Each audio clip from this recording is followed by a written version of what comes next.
అడుగులు తడబడ్డా, అలసట పైపడ్డా ఏం చేస్తాడట? చేయి పడతాడు, వెన్ను తడుతాడు, ఇంకేం చేస్తాడు? నడిపిస్తాడు. ఎక్కడి వరకు నడిపిస్తాడు? గమ్యం చేరుస్తాడు. హల్లెలూయా. క్రైస్తవ జీవితం అంటే కష్టాల కొలిమి. క్రైస్తవ జీవితం అంటే కష్టాల కొలిమి. ప్రభు నమ్ముకున్న వాళ్ళకు కష్టాలు వస్తాయి, నమ్ముకోని వాళ్ళకు కూడా కష్టాలు వస్తాయి. వాళ్ళకు మనకు తేడా ఏంటంటే, మనకేమో నిరీక్షణ ఉంటుంది, మనకేమో విశ్వాసం ఉంటుంది, మనకేమో ఆధారం ఉంటుంది, మనకేమో ధైర్యం ఉంటుంది. బయటి ప్రజలకు ఈ నిరీక్షణ ఉండదు, ఈ ధైర్యం ఉండదు. అందుకే ఆత్మహత్యలు చేసుకోలే, అందుకే సూసైడ్ చేసుకోవట్లేదు. ప్రేమించిన అమ్మాయి దక్కలేదని సూసైడ్, అమ్మ నాన్న ఇబ్బంది పెట్టారని ఆత్మహత్య. అంటే ఈ సమస్యలన్నింటికి మూలం ఏంటంటే, ఒక నాథుడు, ఒక ఆదరణకర్త, ధైర్యపరిచే దేవుడు లేడు. అందుకే బైబిల్ అంటది, యెహోవా దేవుడు కాగల జనులు ధన్యులు అని. ఎందుకు ధన్యులు? కష్టంలో నిన్ను అందరూ వదిలిపెట్టినా నువ్వు నమ్మిన యేసయ్య నిన్ను వదిలిపెట్టాడు. అదే కదా మనం ధ్యానించేది. 27వ అధ్యాయం అదే కదా. పౌలుని గురించి, శతాధిపతి గురించి, ఓడ నాయకుని గురించి, అందులో ఉన్న యూదులను గురించి, అందులో ఉన్న వ్యాపారులను గురించి. హల్లెలూయా. వాళ్ళు మనకులాగా ప్రపంచంలో లేరు, మనకులాగా మన ప్రాంతాలలో లేరు. మనం సేఫ్ సైడ్ ఉన్నాం, చాలా సేఫ్ సైడ్ ఉన్నాం.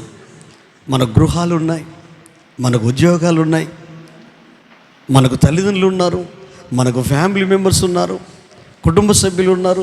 ఉదాహరణకు మీ బాబునో పాపనో వేరే బయట దేశాన్ని పంపించారనుకోండి. పంపించే ముందు ఎయిర్పోర్ట్ దగ్గర ఏం చేస్తారు? అందరూ ఏం చేస్తారు? పంపించే ముందు సంతోషంగా పంపిస్తారా? ఎందుకు ఏడవాలి? ఎడిపోతున్నారు వాళ్ళు? వాళ్ళ భవిష్యత్తు కొరకు ఒక పునాది వేసుకోవడానికి వెళ్తున్నారు. కాకుంటే ఎప్పటికి ఉండే కొడుకు కదా, ఎప్పటికి ఉండే కూతురు కదా, అక్కడికన్నో అమెరికాలో అక్కడ వాతావరణం ఎట్లుంటుందో, కానీ ఒక నిరీక్షణ, ఒక ధైర్యం. అంటే దగ్గర లేడు అన్న బాధ. ఇప్పుడు వేరే దేశంలో ఉన్న పిల్లలు అక్కడ ఇబ్బంది అవుతుంది, కిస్కిస్తానో ఏమో, అక్కడ తెలుగు వాళ్ళు చాలా ఇబ్బంది పడుతున్నారు. ఇక్కడున్న తల్లిదండ్రులు వాళ్ళ గుండె చెరువు అయిపోతుంది ఆ కష్టంలో. ఎందుకంటే అల్లర్లు ఎక్కువైపోయినాయి, స్టూడెంట్స్ మధ్యలో అల్లర్లు చేయి, అల్లర్లు ఆ దేశ ప్రభుత్వం కూడా అది కంట్రోల్ చేయలేకపోతుంది. కలవరం, అయ్యో నా కొడుకు ఎట్లున్నాడు, నా కూతురు ఎట్లున్నాడు. అయితే ఈ ఓడలో ఉన్న వాళ్ళు మాత్రం తల్లిదండ్రులకు దూరంగా ఉన్నారు, అన్నదమ్ములకు దూరంగా ఉన్నారు, ఫ్యామిలీకి దూరంగా ఉన్నారు, వ్యాపారం నిమిత్తం వెళ్తున్నారు, బిజినెస్ నిమిత్తం వెళ్తున్నారు. బిజినెస్ చేసే వ్యక్తి కుటుంబాన్నంతా వెంట పెట్టుకొని వెళ్తాడా? ఒకవేళ కుటుంబాన్ని వెంట పెట్టుకొని పోకపోవచ్చు, కానీ కుటుంబం గురించిన ఆలోచన మైండ్లో ఉంటుంది, పిల్లలను గురించిన ఆలోచన మైండ్లో ఉంటుంది. ఈ మైండ్లో ఉంటే అక్కడ వ్యాపారం చేయలేడు. కానీ అదే దేవుణ్ణి ఎరిగిన వ్యక్తి అయితే, అదే దేవుణ్ణి తెలిసిన వ్యక్తి అయితే, ఈ కష్టంలో, ఈ నష్టంలో, ఈ సుడిగుండంలో, ఈ తుఫానులో, ఈ మరణాంధకారంలో నా దేవుడు నాతో ఉన్నాడు. హల్లెలూయా. చదవమా బైబిల్ గ్రంథంలో నుండి అదే 27వ అధ్యాయం 22 నుండి 25 వరకు చదువుదాం. అందరు తీయండి. 27వ అధ్యాయం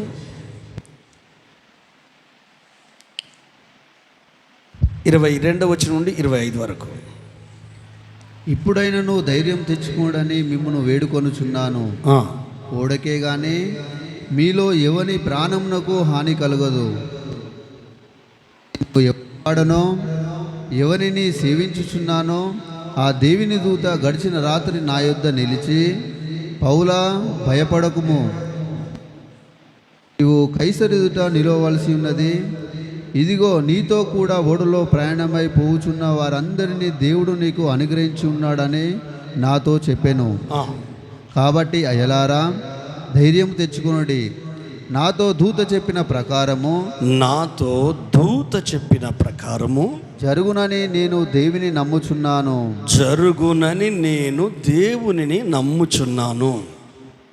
25 అయిపోయిందా? ఓకే. ఇప్పుడు వినండి, మిగతా వాళ్ళకేమో వాళ్ళు దేవుణ్ణి విశ్వసించిన వాళ్ళు కాదు.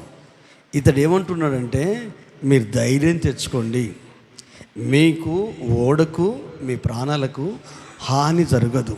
ఇది నా మాట కాదు, నేను ఏ దేవుణ్ణి నేను సేవించానో 23 ఉంటుంది, నేను ఎవరిని సేవించుచున్నానో, నేను ఎవని వాడనో. గడిచిన రాత్రి దేవుని దూత నాతో మాట్లాడిన ఆ దైవ ఆలోచనను నేను నమ్ముచున్నాను. హల్లెలూయా. వాక్యాన్ని నమ్మితే, దేవుని ఆలోచనను నమ్మితే భయం ఉండదు, భయంలో ఉన్న వారికి ధైర్యాన్ని ఇస్తాం. కలవరం ఉండదు, కలవరంలో ఉన్న వారికి మోరల్ సపోర్ట్ ఇస్తాం. పౌలు చేస్తున్నది అదే. నేను దేవుణ్ణి నమ్ముచున్నాను, ఆయన శక్తి ఏంటో తెలుసు, ఆయన బలం ఏంటో తెలుసు. అసలు వీళ్ళ సిచ్యువేషన్ ఏంటో తెలుసా? ఎలాంటి సిచ్యువేషన్లో ఉన్నారు? ఈయనైతే నేను నమ్ముచున్నానని ధైర్యంగా చెప్తున్నాడు. నేను స్టేజ్ మీద ఉండి ధైర్యంగా మీకు వాక్యం చెప్తున్నాను. హల్లెలూయా. వాక్యం చెప్పడం ఎవరైనా చెప్తారు, మా కష్టాలు అనుభవించి చూడండి అని అన్నారు అనుకో, నేను కష్టాలలో నుండే చెప్తున్నాను. హల్లెలూయా. సమస్యలను అనుభవిస్తే చెప్తున్నాను. స్టేజ్ మీద ఉండి ఏ కష్టము, ఏ బాధ, కడుపు నొప్పి బాధ తెలుసు, తలనొప్పి బాధ తెలుసు, కుటుంబ బాధ తెలుసు, పిల్లల బాధ తెలుసు, భార్య బాధ తెలుసు, భర్త బాధ తెలుసు, ఫ్యామిలీ సమస్యలు తెలుసు, ఆర్థిక సమస్యలు తెలుసు, అనారోగ్యం తెలుసు. హల్లెలూయా. తృణీకారం తెలుసు, అవమానం తెలుసు, నిందలు తెలుసు. అన్ని అనుభవంలో నుండి మాట్లాడుతున్న మాటలు ఇవి. బైబిల్లో ఉన్న వాక్యం ఉన్నట్టుగా చెప్పడం కాదు, అనుభవంలో నుండి, స్వీయ అనుభవంలో నుండి. ఎప్పటి నుండి? గత 30 సంవత్సరాల నుండి, గత 28 సంవత్సరాల నుండి. 17వ ఏట యేసును బట్టి సొంత గ్రామాన్ని వదిలిపెట్టాల్సి వచ్చింది.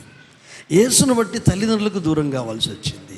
యేసును బట్టి, క్రీస్తును బట్టి నేను ఎరుగని స్థలాలకు వెళ్ళాల్సి వచ్చింది.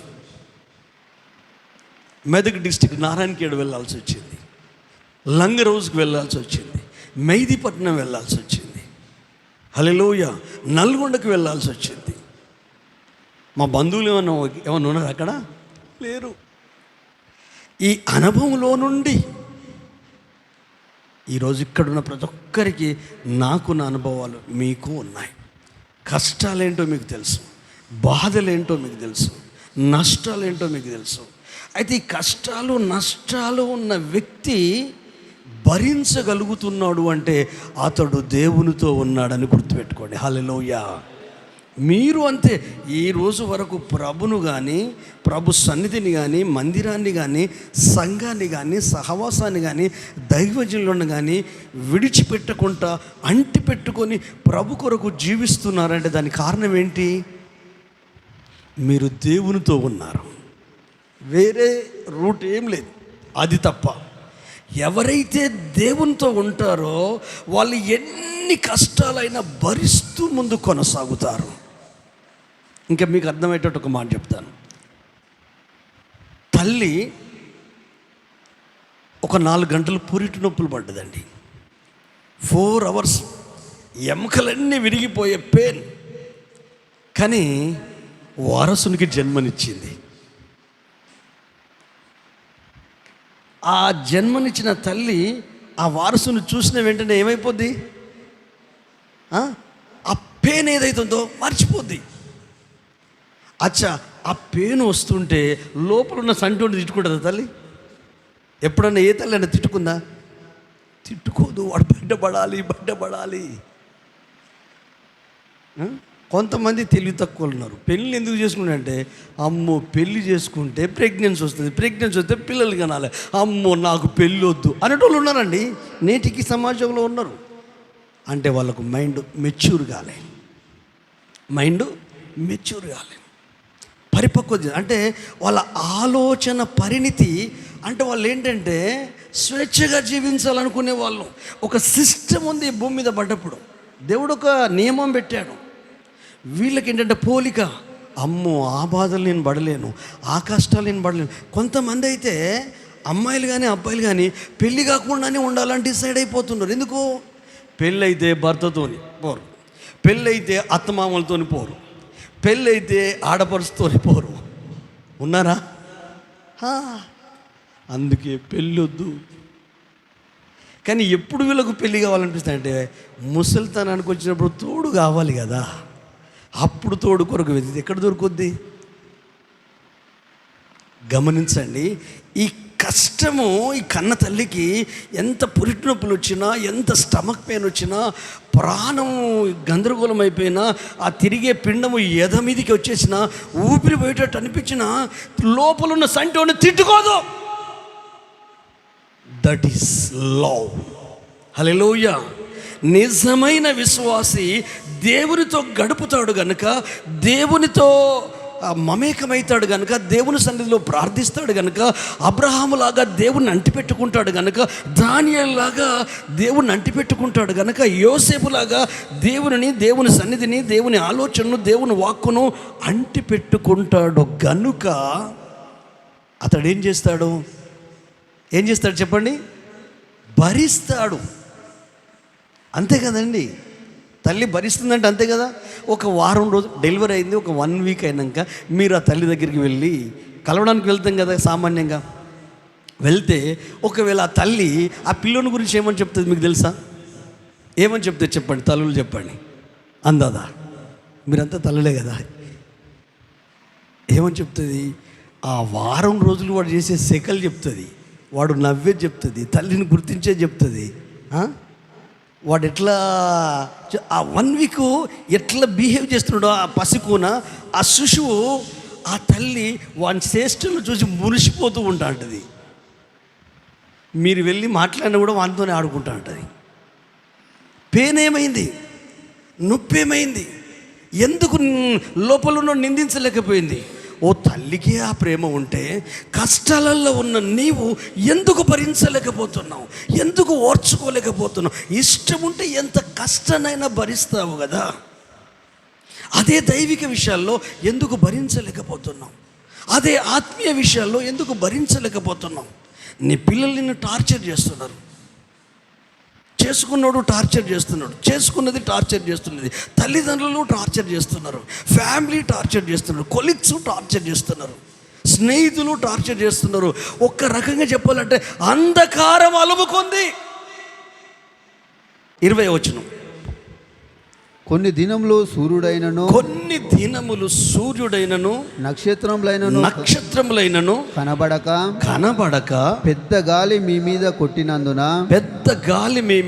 మా మీద కొట్టినందున ప్రాణములతో తప్పించుకుందుమన్న ఆశ బొత్తిగా పోయెను. ఇప్పుడు చెప్పండి, వాళ్ళకి ఏమైనా ఆధారం ఉందా? నిరీక్షణ ఉందా? ఏమీ లేదు. సూర్యుడు లేడు అంటే రాత్రి అయ్యేది తెలియట్లేదు, తెల్లవారేది తెలియట్లేదు. ఎంత స్ట్రగులింగ్ ఉంటుంది. వీళ్ళు అయిపోయింది, మా చాప్టర్ క్లోజ్ అయిపోయింది అని అనుకుంటున్నారు. కానీ సౌలు మాత్రము ఇప్పుడైనను ధైర్యం తెచ్చుకోండి. ఎందుకు వస్తున్నాయి ఆ మాటలు అంటే, దేవునితో ఉన్న వ్యక్తి భరిస్తాడు, కష్టాలను సహిస్తాడు. రోమా 5:3 చదవం కదా, శ్రమ ఓర్పు పరీక్ష నిరీక్షణను కలుగజేయునని ఎరిగి మనము శ్రమలయందు అతిశయించుతాం. క్రైస్తవుడంటే క్రీస్తును కలిగినందుకే శ్రమను అనుభవించాలా. ఇలాంటి బోధలు ఈ క్రైస్తవ ప్రపంచంలో ఈ రోజులలో లేవు. ఎటు గాలో తట్టు కొట్టుకొని పోతిమని ఉంటుంది అక్కడ. ఎటు వాతావరణం ఉంటే అటు కొట్టుకొని పోవడం. స్థిరత్వం లేదా? నీ మనసు ఏం చెప్తుంది చేస్తావా, నీ ఆలోచనలు ఏం చెప్తుంది చేస్తావా. కానీ నీ గుండె లోతుల్లో ఉన్న యేసయ్య ఏం చెప్తాడో అది చెయ్యి. ఆయన ఆలోచన నీతో ఏం మాట్లాడుతుందో అది చెయ్యి. అప్పుడు నీ కుటుంబానికి దీవెన, నీకు ఆశీర్వాదం. చాలామంది కష్టాలను కన్నీళ్ళను చూసి బొంబేలెత్తుతారు.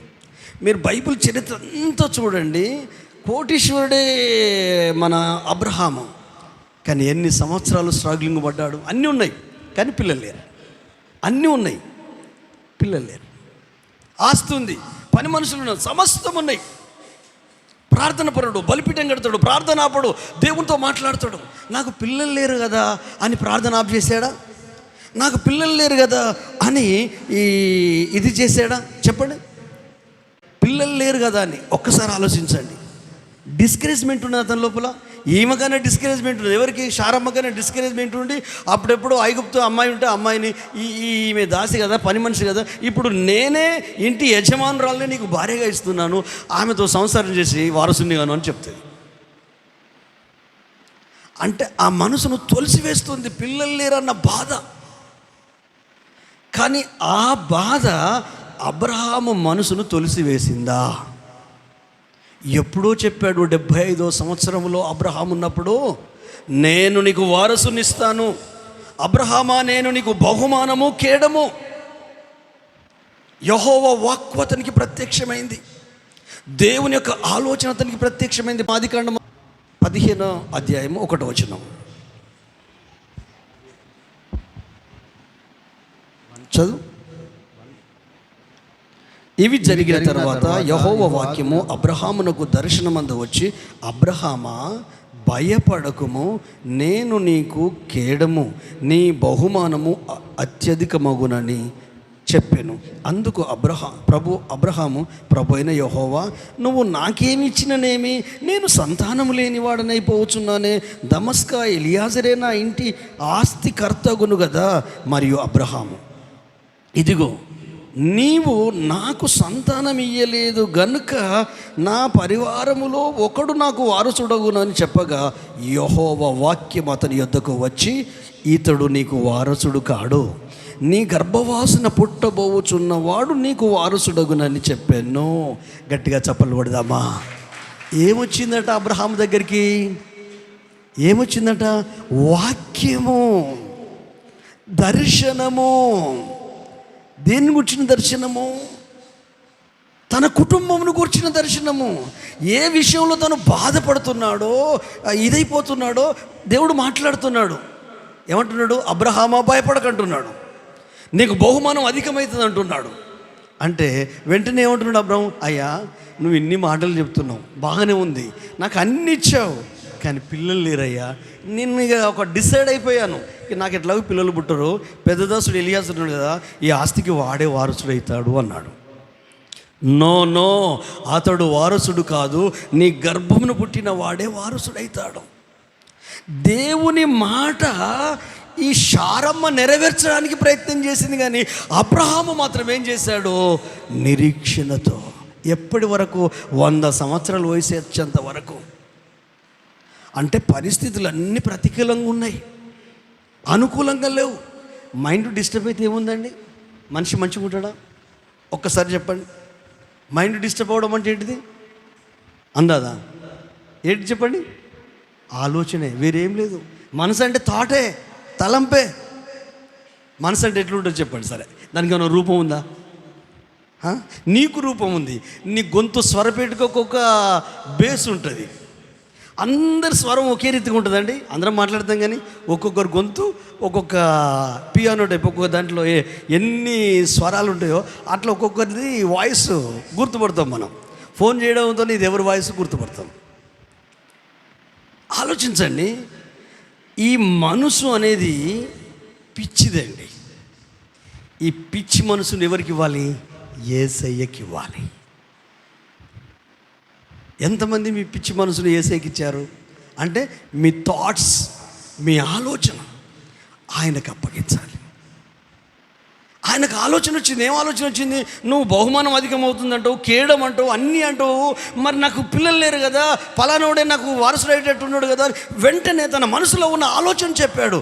చెప్పితే అబ్రహాముకు యెహోవా వాక్యము వచ్చెను. హల్లెలూయా.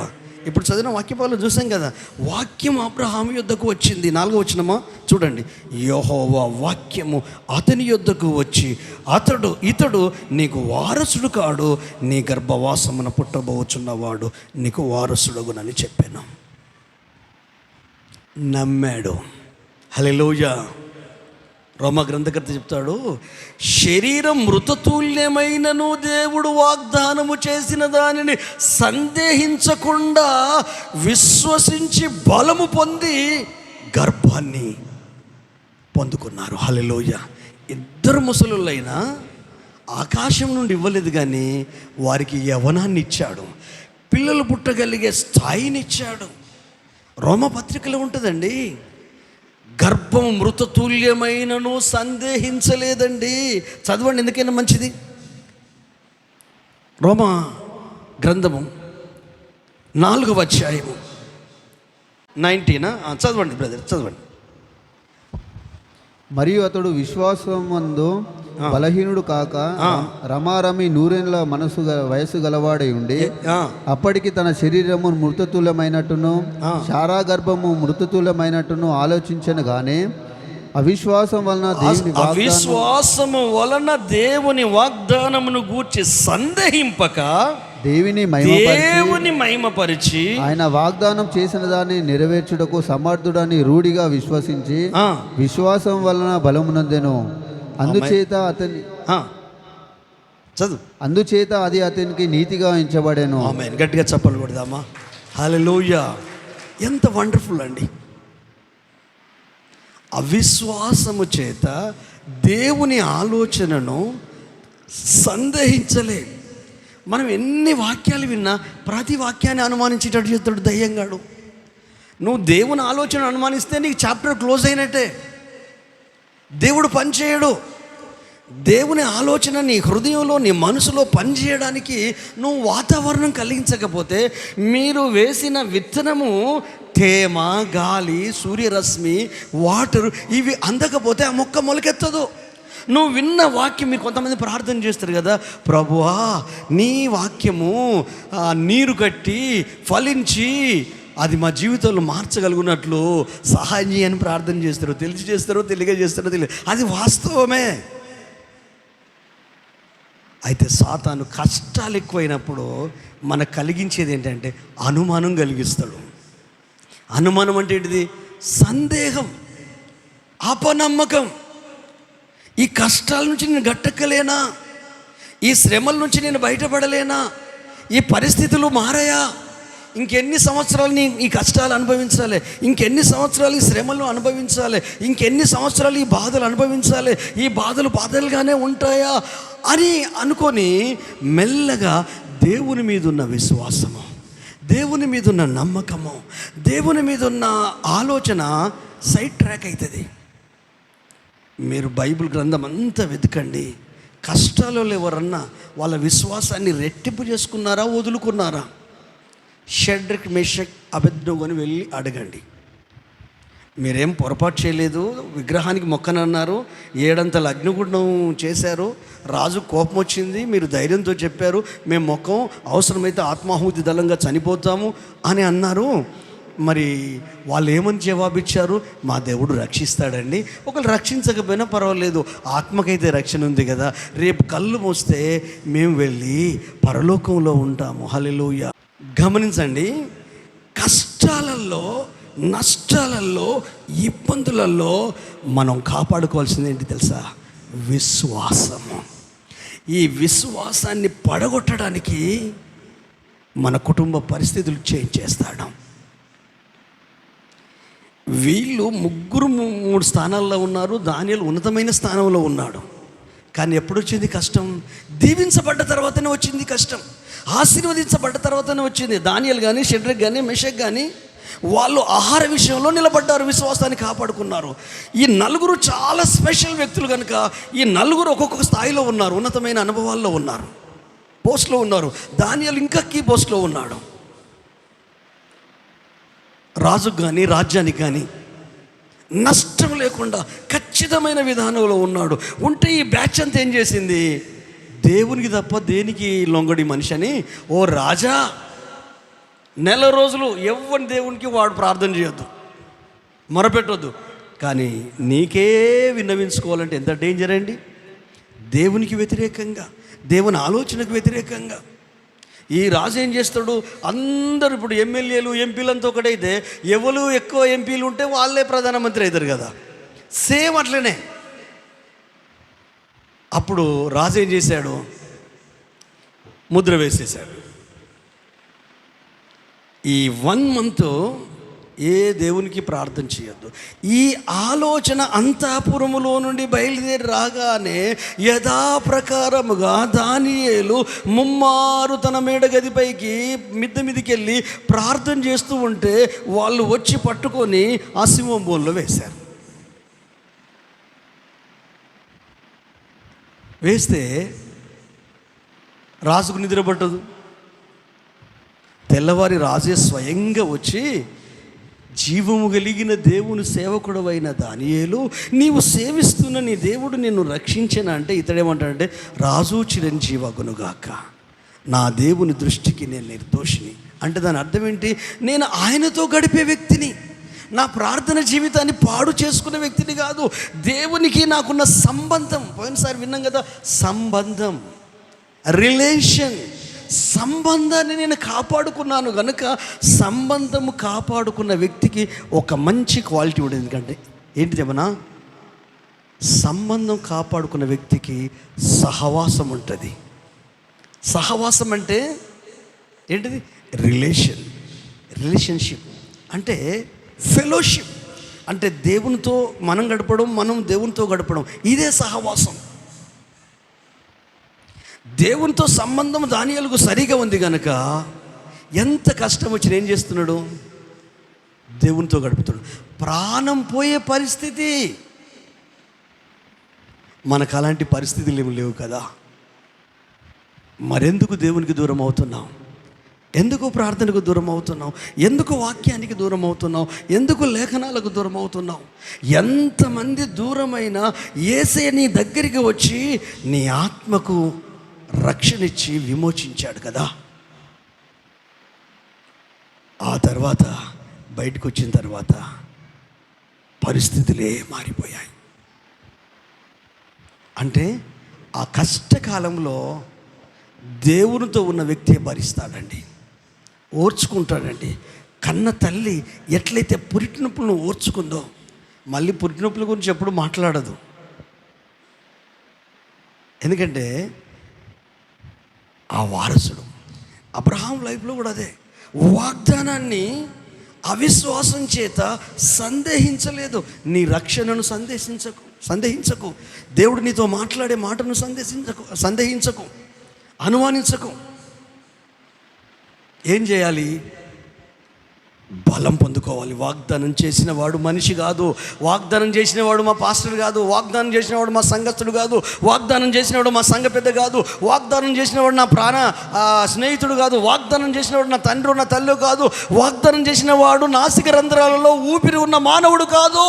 నిన్ను సృష్టించిన సృష్టికర్త నిన్ను విడువడు. అంధకారము కమ్ముకున్న, పెనుగాలు వచ్చినా, సుడిగాలు వచ్చినా, ఏమి ఆధారం లేకపోయినా, మరణ పంచులో ఉన్నా ఆయన అగ్నిలోనికి దిగి వచ్చినట్టు, సింహం బోలోనికి దిగి వచ్చినట్టు కష్టకాలంలో విశ్వాసాన్ని కాపాడుకుంటూ నువ్వు ముందుకు వెళ్తూ ఉంటే నువ్వు పిచ్చిదాని అంటారు, పిచ్చోడు అంటారు, ఎవ్వరికి నువ్వు అర్థం కావు. చివరికి నీ కుటుంబమే నీ మీద అగాయేషం వేస్తారు. బయట వాళ్ళు ఎవరో కాదు, యోబు భార్యలాగా. కానీ యోబు అన్ని పోయినా ఏమన్నా విశ్వాసాన్ని వదులుకున్నాడా? వదులుకోలే. ఆయన నన్ను చంపినను ఇంకను నేను ఆయన కొరకు ఎదురు చూస్తాను. హల్లెలూయా. ఈ కష్టాలు అందరికీ వస్తాయండి. బయట ప్రభు నమ్మకాన్ని వాళ్ళకు కూడా వస్తాయి, మనకు కూడా వస్తాయి. మనకు వాళ్ళకి తేడండి, మనకు రెండవ మరణము లేదు. హల్లెలూయా. అగ్నిగుండము లేదు, పరలోకం ఉంది, ఇటర్నల్ లైఫ్ ఉంది, ఉన్నతమైన స్థాయిలో ఉన్నాం. రేపు పొద్దున మనం పరిపాలిస్తాం 1000 సంవత్సరాలు. ఇవన్నీ నమ్మాలి కదండి. మరి ఈ దేవుని ఆలోచనలని నమ్మాలి కదా. నమ్మితేనే కదా ధైర్యం వచ్చేది, నమ్మితేనే కదా విశ్వాసం పెరిగేది. మాట్లాడే దేవుడు కదా. అబ్రహాము యొద్దకు దేవుని వాక్యం వచ్చి, భయపడకు, నీ కడుపున పుట్టేవాడే నీకు వారసుడు అవుతాడు. 25 సంవత్సరాలు నిరీక్షించాడు. 25 ఇయర్స్. ఎంతమంది ఎన్ని మాట్లాడి ఉంటారో, గొడ్రాలని, గొడ్డుదు అని, ఏమైనా ఫంక్షన్లు గింక్షన్లు అయితే అమ్మో ఎవరినైనా పిలువు, కానీ ఆమెను ఆ పిల్లలైనా అంటే వీళ్ళు మనుషులా పశువులా? బైబిల్ చెప్తుంది గర్భం మూసేవాడు ఆయనే, గర్భం తెరిచేవాడు ఆయనే. దేవుడు గర్భం ఇవ్వకపోతే కోడల్ని ఎట్లా నువ్వు నిందిస్తావు? కొడుకుని ఎట్లా నిందిస్తావు? అల్లుని ఎట్లా నిందిస్తావు? బిడ్డని ఎట్లా నిందిస్తావు? ఏమన్నా కిరాణా షాపా పోయి మనకు నచ్చిన వస్తువులు తీసుకురావడానికి? అలా అయితే ఇక దేవుడు ఎందుకు మనకు? ఎప్పుడు ఎవరికి ఎలా ఇవ్వాలో ఆయనకు తెలుసు. అయితే నిన్ను పరీక్షిస్తున్నాడు సుమా. కష్టాలలోనే వీక్ అయిపోతాం, కష్టాలలోనే విశ్వాసం పోతుంది, కష్టాలలోనే భక్తిని వదిలేస్తాం, కష్టాలలోనే మైండ్ ఖరాబ్ అయిపోతుంది, కష్టాలలోనే మనసు చెలించిపోతుంది. కానీ ఎన్ని కష్టాలు వచ్చినా యోసేపు మనసు చెలించలేదు. సొంత అన్నదమ్ములే. అంటే కష్టాలలో జరిగే పని ఏంటంటే బ్రెయిన్ చిప్పు దెబ్బతింటుంది. చిప్పు దెబ్బతింటుంది. నీకేం జరిగినా నీ చిప్పు పాడవద్దు. ఏమైనా జరగని, అన్యాయమే జరగని, అవమానమే జరగని, నిందలే రాని, కష్టాలే రాని, దేవునికి నీకు ఉన్న ఆ ఫెయిత్ ఏదైతే ఉందో అది వీక్ కావద్దు. యోబుకు వీక్ కాలేదు, యోసేపుకు వీక్ కాలేదు. అమ్ముకున్నారు, ఇలాంటి స్టేజ్ మీద నిలబెట్టారు, కడ్రాయర్ మీద. 17 సంవత్సరాల వయసు కదా, మనిషి ఐటు పర్సనల్టు, రెక్క బొక్క ముదిరింది, అంత బాడీ బిల్డర్ లాగానే ఉన్నాడు. అంటే పని చేస్తాడు, పనిలో పెట్టుకుంటే పని చేయగలుగుతాడని కొనుక్కొని వెళ్ళిపోయాడు ఒక ఫోతిపర్, ఒక ఎమ్మెల్యే, ఒక ఎంపీ. ఆడికి వెళ్ళిన మొదటి రోజులలో ఈ ర్యాగింగ్ తెలుసు కదండి. సీనియర్లు జూనియర్లను ర్యాగింగ్ చేస్తారు. అలాంటి అనుభవాలు ఎన్నొచ్చినా మౌనంగా ఉంటాడు, దేవుని మీద ఆధారపడతాడు. బైబిల్ మొత్తం మీరు చదవండి, 37వ అధ్యాయం నుండి 50 వరకు చదవండి. యోసేపు గురించి ఎక్కడ మాట్లాడినా యెహోవా కటాక్షం అతని మీద ఉండెను, యెహోవా అతనికి తోడై ఉండెను, అతడు చేసిన పనిని సఫలపరచను. ఎందుకు? అతనికి దేవుని మీదనే విశ్వాసం, మనుషుల మీద కాదు. అతనికి దేవుని మీదనే విశ్వాసం, ఫ్యామిలీ మీద కాదు, కుటుంబం మీద కాదు, సంఘం మీద కాదు, సహవాసం మీద కాదు. ఏ యేసైతే రక్షణ ఇచ్చాడో, ఏ యేసైతే సిలువలో మరణించాడో, ఏ యేసైతే మనసును మార్చాడో, ఏ యేసైతే గాయాలుగా కట్టాడో, ఏ యేసైతే బ్రతుకు గతిని మార్చాడో, ఏ యేసైతే శాప రోగ పాపాల నుంచి విడిపించాడో, ఏ యేసైతే పరలోకానికి సిద్ధం చేయడానికి, మరల పరలోకానికి వెళ్ళి స్థలం సిద్ధపరచడానికి వెళ్ళాడో, ఆ యేసు నా ప్రభువు. నీ మైండ్ దేని నుంచి వెళ్ళిపోయినా పర్వాలేదు, నాకేం అభ్యంతరం లేదు.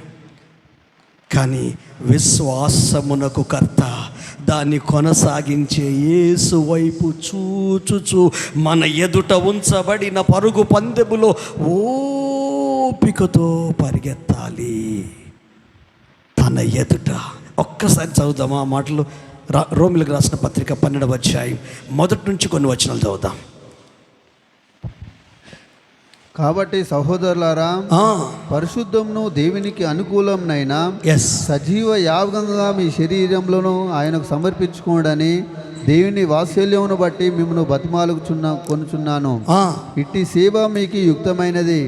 మీరు ఈ లోక మర్యాదను అనుసరింపక ఉత్తమంను అనుకూలంను సంపూర్ణంనై ఉన్న దేవుని చిత్తమేదో పరీక్షించి తెలుసుకున్నట్లు మీ మనసు మారే నూతన మౌట వలన రూపాంతరము ఉందుడి.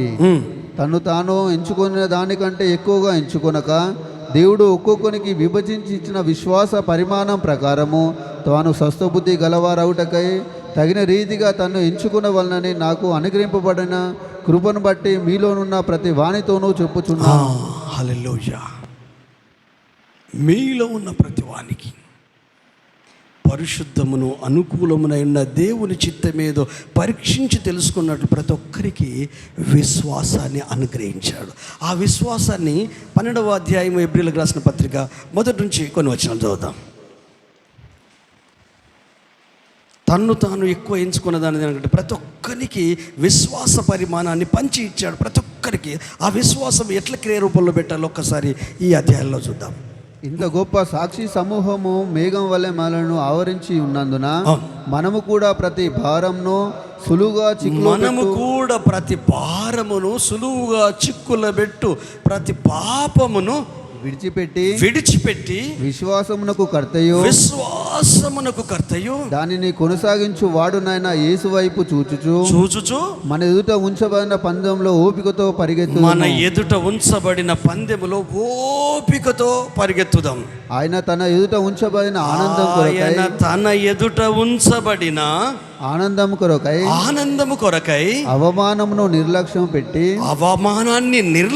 చేసి సిలువను సహించి సిలువ అంటే శ్రమలు, కష్టాలు, కన్నీళ్లు, సిలువను భరించి సహించి దేవుని సింహాసనం యొక్క కుడిపార్శ్వమున ఆసీనుడై ఉన్నాడు.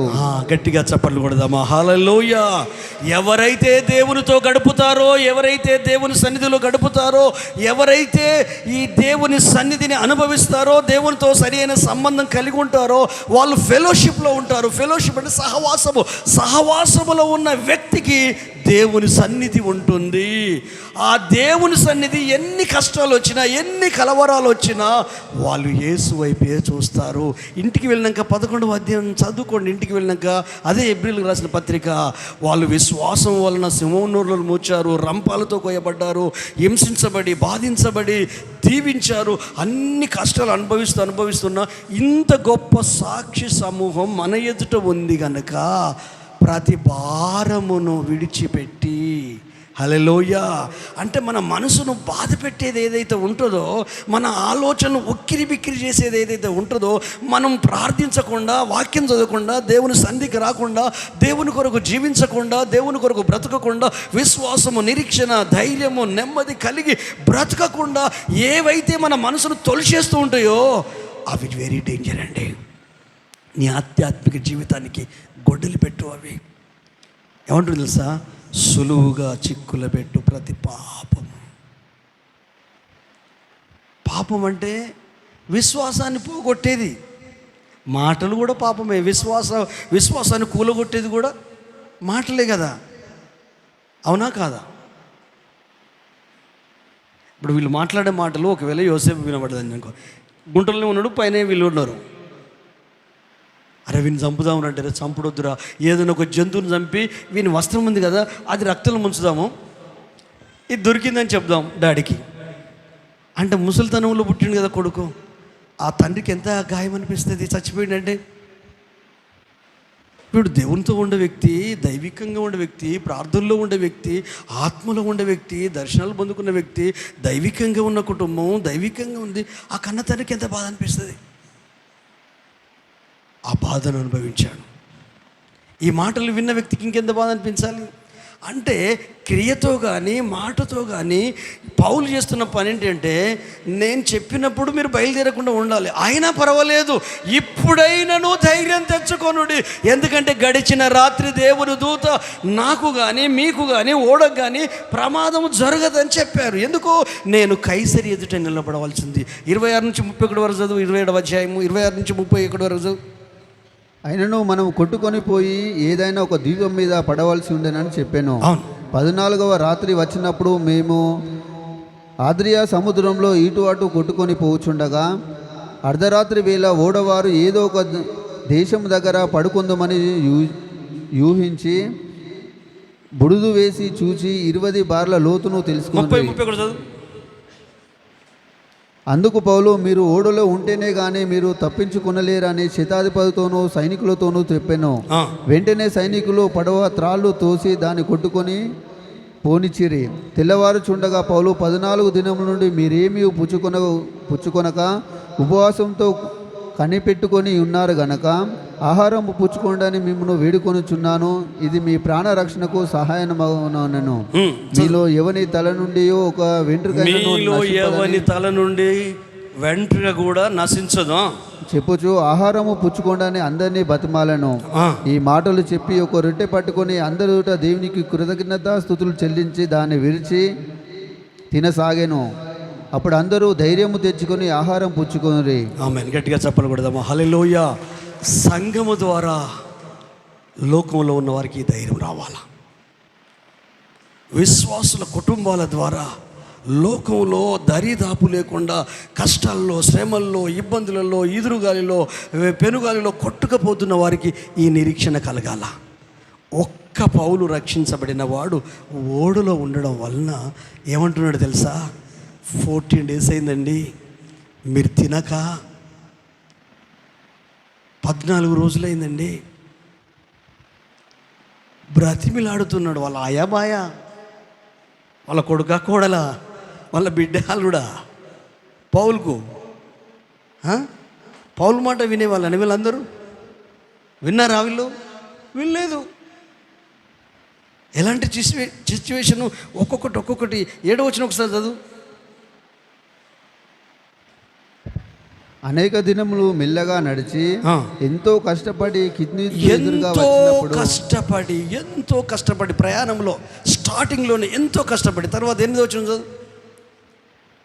బహు కష్టపడి దాన్ని దాటి, బహు కష్టపడి తర్వాత 9వ వచనం చదువు. చాలా కాలమైన తర్వాత ఉపవాస దినం కూడా అప్పటికి గతించినందున ప్రయాణం చేయుట అపాయకరమై ఉండేది. అపాయకరం. హల్లెలూయా. ఎన్ని సిచ్యువేషన్లు అండి. బహు కష్టము, ఎంతో కష్టము, అపాయకరము. ఇక మళ్ళీ చదువుకుని వెళ్తే మేము కొట్టుకొని పోతే మీ గాలికి సముద్రంలో ఉన్నారు.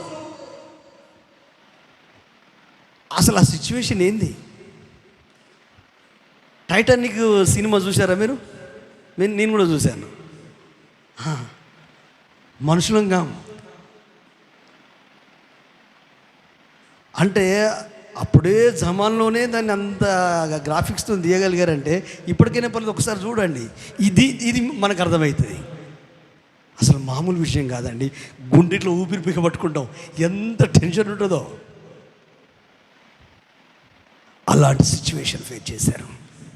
నువ్వు అలాంటి ఫ్యామిలీస్లో నువ్వు అవే ఫేస్ చేశావు. కానీ దేవునితో నువ్వు ఉన్నావు కనుక కాపాడబడ్డావు.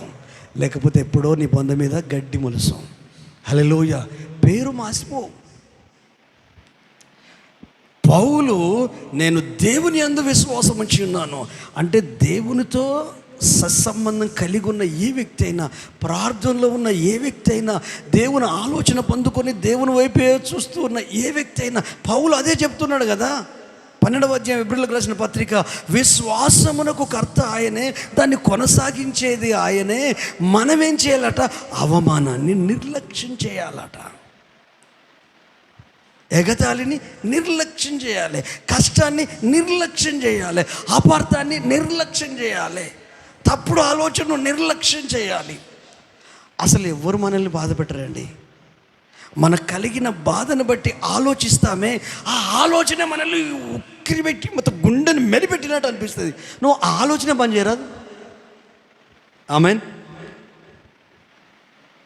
ఏం ఆలోచిస్తే గుండె వేగం కొట్టుకుంటుందో ఆలోచన స్టాప్ చేయి. ఏం ఆలోచిస్తే హై బీపీ వస్తుందో ఆలోచన ఆపేసి. నీ చేతుల పని కదా. ఏం ఆలోచిస్తే అగులు బుగులు అవుతుందో పని చెయ్యి. నీ ఆలోచనను దాటి భయం నీ లోపలికి రాదు కదా. నీ ఆలోచనను దాటి, నీ ఊహను దాటి, నీ తలంపులను దాటి నిన్ను ఉక్కిరి బిక్కిరి చేయదు కదా. వాటినే స్టాప్ చేయి.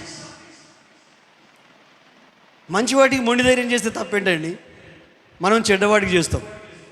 మంచి విషయాలకు మొండి ధైర్యం చేస్తే ఏముంది అనుకోని.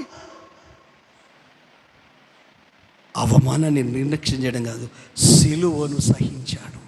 ఎందుకు అవమానాన్ని నిర్లక్ష్యం చేశాడు? ఎందుకు సిలువను సహించాడంటే తన ఎదుట ఉంచబడిన ఆనందము కొరకు. హల్లెలూయా. ఇప్పుడున్నట్టుగానే రెప్పపాటున యేసు పోలికలోకి మారిపోతాం. హల్లెలూయా. యేసు స్వభావంలోకి మారిపోతాం. మనల్ని అందరూ గుర్తుపడతారు. రూపం అదే ఉంటుంది, కానీ యేసు రూపం. హల్లెలూయా. మహిమ శరీరం. హల్లెలూయా. ఆ అనుభవాలు వేరే కదా. అనుభవాలు వేరే కదా. అందుకే వానికి ఒక్కటి తెలుసండి, నువ్వు ఏం వింటే నీ విశ్వాసం దెబ్బతింటుందో, నువ్వేం చేస్తే దేవుని మీద నమ్మకం ఇదైపోద్దో అవే నీ ఎదురుకు తీసుకొస్తాడు, అలాంటి మనుషుల్ని తీసుకొస్తాడు, అలాంటి మాటలే మాట్లాడిపిస్తా అంటారు. అవన్నీ వింటూ ఉంటా అంటే బైబిల్ చదువుకుని నీకు బైబిల్ చదువుకోబుద్ది కాదు, గుడికి వచ్చి నీకు గుడికి రాబుద్ది కాదు, కానుకలు ఇచ్చి నీకు కానుకలు ఇవ్వబుద్ది కాదు, దశమభాగం ఇచ్చే నీకు దశమభాగం ఇవ్వబుద్ది కాదు. ఎందుకు? ఆ క్రీస్తు మీద నుండి సిచ్యువేషన్ మీదకి వచ్చేసింది, ఆ గాలి మీదకి వచ్చింది, తుఫాను మీదకి వచ్చేసింది, ఈ సరుకుల మీదకి వచ్చేసింది, ఈ పరిస్థితుల మీదకి వచ్చేసింది. అక్కడ భార్య పిల్లలు గుర్తొస్తున్నారు, ఇక్కడేమో ఆధారం లేదు, ప్రాణాలు పోయేటట్టు అపాయంగా ఉంది, కొట్టుకొని వెళ్ళిపోతున్నాము. పౌలు ఏమంటున్నాడు తెలుసా? సైనికులతో, శతాధిపతితో, ఓడలో ఉంటేనే మీకు క్షేమము, లేకపోతే మీకు ప్రమాదం అని చెప్పాడు. ఓడల నుంచి మీరు బయటికి వెళ్ళి పారిపోదాం అనుకున్నాడు అనుకో, మీకు ప్రమాదం. ఓడ యేసే, ఓడ యేసునందున్న విశ్వాసమే, ఓడ ఆయన ఆలోచన, అయిన వాక్కే. యేసు ఆలోచనలో, యేసు చెప్పిన వాగ్దానములో నువ్వు నిలిచి ఉంటే ఈ లోకము నిన్నేం చేయలేదు, ఈ లోకస్తులు నిన్నేం చేయలేరు, నీ ఒంట్లో ఉన్న రోగము నిన్నేం చేయలేదు, నీ చుట్టూ ఉన్న పరిస్థితులు నిన్నేం చేయలేవు, అవి ముంచలేవు. యెషయా గ్రంథకర్త చెప్తాడు కదా, మీరు జలములో పడి వెళ్ళినను జలములు మిమ్మల్ని ముంచవు, నువ్వు అగ్నిలో వెళ్ళినా అగ్ని జ్వాలలు నిన్ను కాల్చవు, నువ్వు సింహం బోన్లో ఉన్నా అవి నిన్ను నాశనం చేయవు, నువ్వు అగ్నిగుండంలో ఉన్నా అగ్ని నీ తల వెంట్రుకలు కాదు కదా, ఒంటి మీద ఉన్న రోమాలను కూడా కాల్చివేయలేవు. ఎందుకు? దేవుని వాగ్దానాన్ని నమ్మావు, దేవుని ఆలోచన నమ్మావు. మనుషుల మాటలు నమ్మి యేసయ్య నమ్ముకోలేను. వాళ్ళు యేసయ్య గురించి చెప్తే నువ్వు నమ్ముకున్నావు, వాళ్ళు బైబిల్లో ఉన్నావు, లేఖనాలు చెప్తే నమ్ముకున్నావు. నీకు చెప్పిన వ్యక్తి నీ కొరకు ప్రాణం పెట్టలేదు, నీకు చెప్పిన వ్యక్తి నీ కొరకు కలువరి సిలువ వేయబడలేదు. క్రీస్తులో భాగ్యవంతులు కావాలండి, దైవికంగా భాగ్యవంతులు కావాలండి. నువ్వు ఆస్తి సంపాదించు, అన్ని సంపాదించు, వాటన్నిటికన్నా ముఖ్యంగా విశ్వాసంలో పెంచు, విశ్వాసంలో పెంచు. విశ్వాసం ఏం చేస్తుందంటే జీవితాన్నే మార్చేస్తుంది. 30వ ఏట రాజే అమ్మాయిని చూశాడండి, ఒక మంచి గౌరవం కలిగిన అమ్మాయిని, యోసేపు కొరకు. రాజ మర్యాదలతో రాజు ఆధ్వర్యములో ఒక బానిస పెళ్ళి. ఒక ఇజ్రాయేలుడు అంటే ఐగుప్తునికి హీనం, నీచంగా చూస్తాడు ఐగుప్తుడు ఇజ్రాయేలును, గొర్రెల కాపరులను. అలాంటి వ్యక్తిని నీచపరిచే ఆ జాతిని చూసే ఈ వ్యక్తులు ఏం చేస్తున్నాడు? ఒక అమ్మాయిని చూసి పెళ్లి చేసి, మెడలో బంగారు గోలు చేసి, చేతికి ఉంగురం దొడిగి, ఒరే బాబు మెయిన్ లీడర్ ఇతడే బాబు, నేను తెరవనుకుంటా, ఈయన పర్మిషన్ లేనిది చెయ్యి కాలెత్తడానికి వీల్లేదు. ఎలా వచ్చింది? అడ్డదారులు దొక్కితే వచ్చిందా? 13 సంవత్సరాలు శ్రమలను భరించాడు, కష్టాలను భరించాడు, కన్నీళ్లను భరించాడు. హల్లెలూయా. ఊరికేనే 4 చక్రాల బండిలో తిరుగుతలేనండి, కాలి నడకలో ప్రయాణం చేశాను, కట్టు బట్టలు లేకుండా పరిచర్య చేశాను, తిండి లేకుండా పరిచర్య చేశాను, కాళ్ళకు చెప్పులు లేకుండా పరిచర్య చేశాను. హల్లెలూయా. పేగులు మలమల మాడినా కూడా ఆకలి అవుతుందని ఒక్కరిని కూడా అడగకపోయేది.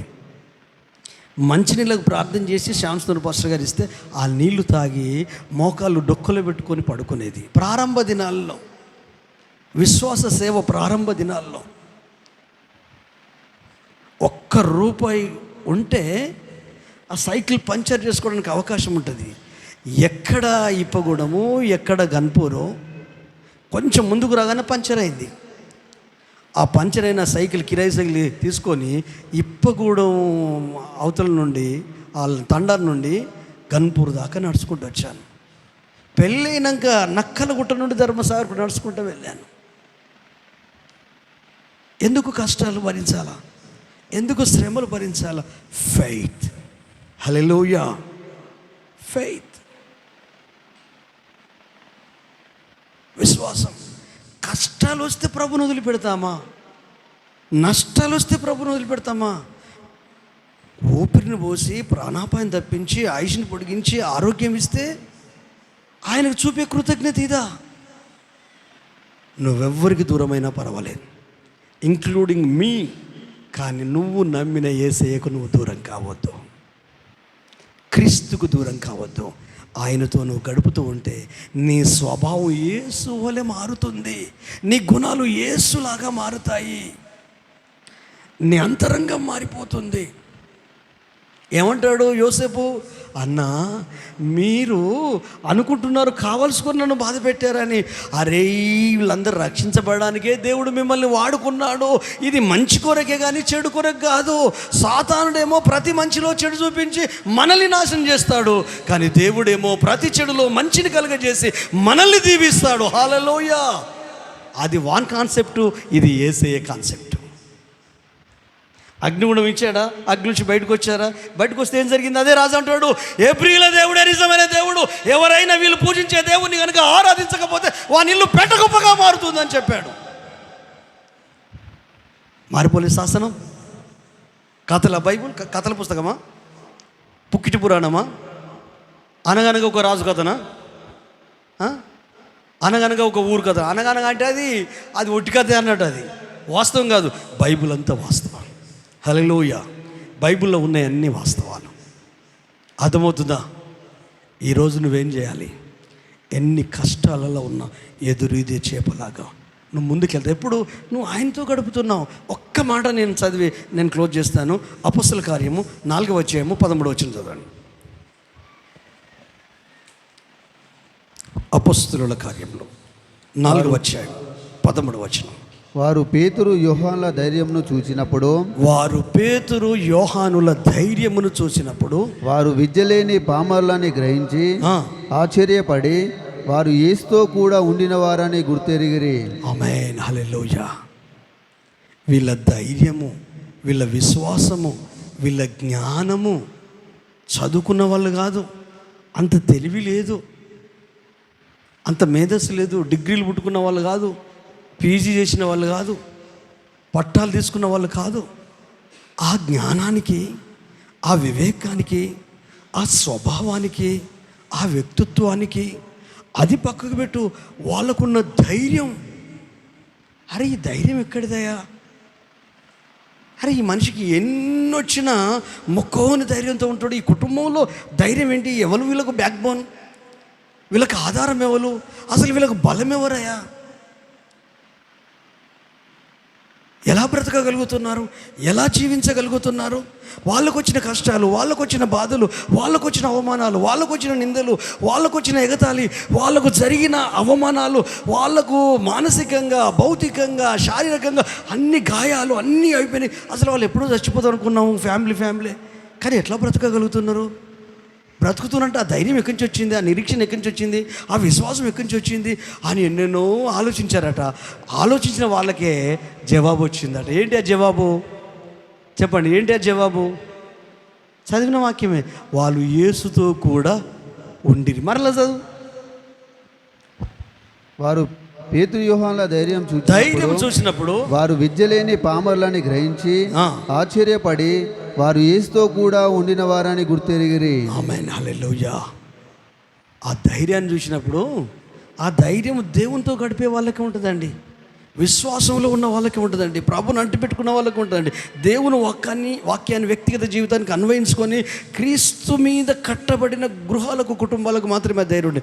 నాకు దేవుడు ఉన్నాడు, ఆయన నన్ను విడవడు, నన్ను మర్చిపోడు, ఆయన నన్ను ఆదుకుంటాడు, ఆయన నన్ను బలపరుస్తాడు. హల్లెలూయా.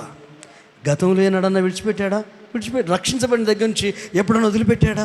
మనకు వదిలిపెట్టాడు అనిపిస్తుంది, మనకు విడిచిపెట్టాడు అనిపిస్తుంది, మనల్ని మర్చిపోయాడు అనిపిస్తుంది. అంటే మనం కష్టాలనే చూస్తాం, కలవరాలనే చూస్తాం, తుఫాన్నే చూస్తాం, ఆధారం లేని పరిస్థితులను చూస్తాం, ఓడ కొట్టకపోయేదో చూస్తాము, అపాయాన్నే చూస్తాము, పరిగెత్తే పరిస్థితుల్లో చూస్తాము. కానీ వీళ్ళందరూ ఒక ఎత్తు, పౌలు ఒక ఎత్తు. ఎందుకంటే పౌలు అంటున్నాడు, నేనెవని వాడనో, ఎవరిని సేవిస్తున్నానో, నేను నమ్మిన దేవుని నేను ఎరుగుదును, కాబట్టి నేను సిగ్గుపడా. నన్ను బలపరిచేవాని అందు నేను సమస్తము చేస్తాను. బ్రతికేది నేను కాదు, క్రీస్తే అంటాడు. ఏమంటాడు తెలుసా?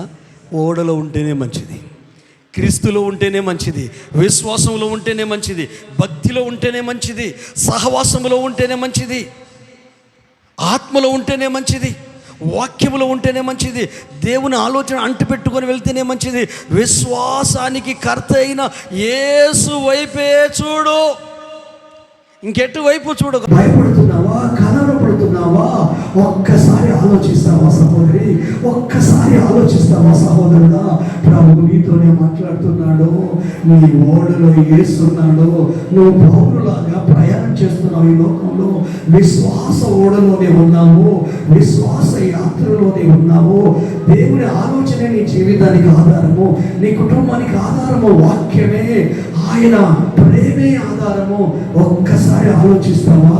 ఆ విధంగా ధైర్యంతో నింపబడతావా? నెమ్మదితో ముందుకెళ్తావా? పరిస్థితులు మారవు, నీవు మారాలి, నీ మనసు మారాలి, నీ ఆలోచనలు మారాలి. శతాధిపతి ఏదో చెబుతున్నాడు, ఓడనాయకుడు ఏదో చెబుతున్నాడు, ఆ తర్వాత ఆ సైనికులు ఏదో చెబుతున్నారు, ప్రయాణం చేసే వాళ్ళు ఏదో చెబుతున్నారు. వాళ్ళు మారాలి, సైనికులు మారాలి, శతాధిపతి మారాలి, ఓడ నాయకుడు మారాలి, కెప్టెన్ మారాలి, ఓనరు మారాలి. హల్లెలూయా. పౌలు మారిన వ్యక్తి కనుక, ప్రార్థనలో ఉండే వ్యక్తి కనుక, ప్రభు చేత పట్టబడిన వ్యక్తి కనుక, ప్రభు ఆత్మ కలిగిన వ్యక్తి కనుక, దేవుని దూత తనతో మాట్లాడింది కనుక ధైర్యం చెప్తున్నాడు. అదే ఓడలో తానున్నాడు, అదే కష్టంలో తానున్నాడు, అదే ఇబ్బందులలో తానున్నాడు, అదే గాలిలో కొట్టుకుపోతున్నాడు, అదే సమస్యలో ఉన్నారు. ఉన్న వ్యక్తి ధైర్యం చెప్తున్నాడు. గమనించండి, గ్రహించండి. ఎప్పుడైనా ధైర్యం తెచ్చుకోండి. మీ భర్త మారుతాడు, మీ పిల్లలు మారుతారు, మీ ఇంటి పరిస్థితులు మారిపోతాయి, మీ అప్పులు తీర్చబడతాయి, మీ అనారోగ్యం తొలగిపోతుంది, మీకు గర్భఫలం వస్తుంది, మీ భర్త మందిరానికి వస్తాడు, మీ ఇంటి మీద శాపం తొలగిపోతుంది. నువ్వు నమ్మింది మనుషుల్ని కాదు కదా, దేవుని వాక్యాన్ని కదా. అబ్రహాము దగ్గర వచ్చిన వాక్కు మారిందా? మారలేదు. గర్భాన్ని ఇచ్చాడు, చిరునవ్వు కలగజేశాడు, ఇస్సాకునిచ్చాడు. నీ వ్యాపారంలో, నీ కుటుంబంలో కలతల, నీ గుండెలో కలవరమా, నీ ఒంట్లో రోగాల, మానసిక సంఘర్షణ, కష్టాలలో బొబ్బెలెత్తిపోతున్నావా, తల్లడిల్లిపోతున్నావా సహోదరి సహోదరుడా? నీ భార్య, నీ భర్త, నీ పిల్లలు, నీ కుటుంబం, నీ ఫ్యామిలీ, అయ్యో ఈ ఇల్లు లేకుంటే బాగుండు, ఈ కుటుంబం లేకుంటే బాగుండు, ఈ భర్త లేకుంటే బాగుండు, ఈ భార్య లేకుంటే బాగుండు, ఈ కూతురు లేకుంటే బాగుండు, ఈ కుమారుడు లేకుంటే బాగుండని మానసికంగా కృంగిపోతున్నావేమో. నీ ఓడలో, నీ జీవిత నావలో రక్షకుడైన యేసు సజీవుడు, విడిపించే దేవుడు సజీవుడు, ఆదరించే దేవుడు ప్రేమమయుడు, బలపరిచే దేవుడు సజీవుడు. మారాల్సింది నీ ఆలోచన, మారాల్సింది నీ బుద్ధి, మారాల్సింది నీ వివేకము, మారాల్సింది నువ్వు మాట్లాడే విధానము. పరిస్థితులకు అనుగుణంగా నడవలేని నాలుగని ఎటువంటి మాట్లాడకుండా, ప్రభువా విశ్వాసము కంటే నీ వైపే నేను చూస్తాను, సిలువను సహిస్తాను, నా కుటుంబాన్ని విశ్వాసములో కట్టుకుంటానయ్యా అని అడుగుతావారు. షడ్రక్ మెష్ అబేద్నెగోల దాకా ప్రాణం మీదకి వచ్చినప్పటికీ నాకు ప్రభువే ముఖ్యం, ప్రభు కొరకు నేను ఎంత దూరమైన వెళ్తా, నా ప్రభు నేను వదులుకోను, నా యేసయ్య నేను వదులుకోను, ఆయన ఆలోచనను వదిలిపెట్టి నేను ఈ భూమి మీద జీవించలేను, నాకు యేసయ్య కావాలి, ఆయన ఆలోచన నన్ను బ్రతికిస్తుంది, ఈ వాక్యము నా బాధలో నెమ్మదిని కలుగజేస్తుంది. ఆ భూమి ఆకాశం గతించిన నా మాటలు గతించవన్న ఆయన ఆలోచన నన్ను నడిపిస్తుంది. హల్లెలూయా. ప్రభు నమ్ముకోకపోయినా కష్టాలు మాత్రం ఉంటాయి, కానీ కష్టాలలో ప్రభు ఉన్నాడు. హల్లెలూయా. కష్టాలలో పౌలుతో ప్రభు ఉన్నాడు, ఆ అపాయకరమైన దినాల్లో ప్రభు ఉన్నాడు, ఆ గాఢంధకరపు దినాల్లో ప్రభు ఉన్నాడు, ఆ భోజనం చేయని పరిస్థితిలో ప్రభు ఉన్నాడు. ధైర్యం తెచ్చుకోవడానికి బతిమిలాడుచున్నాడు. అయ్యా ధైర్యం తెచ్చుకోండి, మీకేం కాదు, మీ తలలో వెంట్రుక నశించదు. ఇక్కడ ఉన్న మీ అందరితో దేవుడు మాట్లాడుతున్నాడు. మీలో చాలామంది యవనస్తులలో కొంతమంది, యవనస్తురాల్లో కొంతమంది, భార్యలలో కొంతమంది, భర్తలలో కొంతమంది నేను చస్తే బాగుండనే ఆలోచనలు మీకు ఉన్నాయి. చాలాసార్లు మీరు ప్రయత్నం చేశారు. తల్లిదండ్రులలో కూడా కొంతమంది అసలు ఈ సంసారం నేను ఏగలేను, నేను చచ్చిపోవాలని అనుకున్నావు. తండ్రి తల్లి నువ్వు కూడా అనుకున్నావు, తమ్ముడు చెల్లి మీరు కూడా అనుకున్నారు, సహోదరి సహోదరుడా మీలో చాలామంది అనుకున్నారు. ప్రభు నాతో మాట్లాడుతున్నాడు, ప్రభు ఆత్మ నాతో మాట్లాడుతుంది. చాలాసార్లు తను సాధించాలనుకున్నావట. ఒక్కసారి ఆలోచిస్తావా? నీకు కానీ, నీ ప్రాణానికి కానీ, మీ తల్లిదండ్రులకు కానీ, మీ భార్య పిల్లలకు కానీ ఏ అపాయం జరగదు. ఏవేవో ఊహించుకొని చస్తే బాగుండు అనుకుంటున్నావు, మీ తలలో ఒక వెంట్రుక కూడా రాలిపోదాం. ఆవలి తీరానికి వెళ్తారు, అద్దరికి వెళ్తారు, దేవుని చిత్తం నెరవేర్చబడుతుంది, దేవుని ఉద్దేశం నెరవేర్చబడుతుంది. హల్లెలూయా. దేవుని తలంపు నెరవేర్చబడుతుంది. గమ్యం వరకు ఆయన చేరుస్తాడు. శ్రమలో నేను అందు వదిలిపెట్టవచ్చు, నువ్వు నమ్మిన యేసయ్య వదిలిపెట్టడు.